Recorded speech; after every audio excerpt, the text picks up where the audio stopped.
Есть другие гуманитарные проекты, которые я совсем не поддерживаю. Я вообще пришла к выводу, что гуманитарка не помогает. Она помогает, но не решает проблему, так правильно выразиться.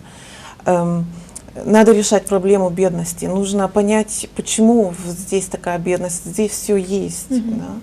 И я посмотрела вот недели 2 назад про Африку, фильмы, фотографии, репортажи посмотрела, и я поняла, что Гагаузия вообще не бедная.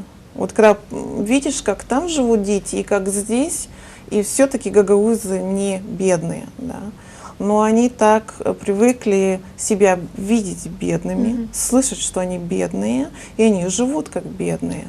Они полностью программированы на бедность.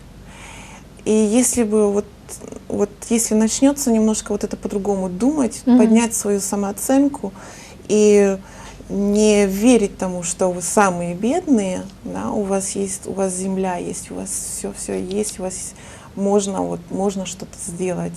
Но вот это вот в голове бедность у вас запрограммирована, она вложена как-то. И вот это нужно преодолеть, потому что, сравнивая с другими странами, не так уж и бедно здесь. Совсем нет.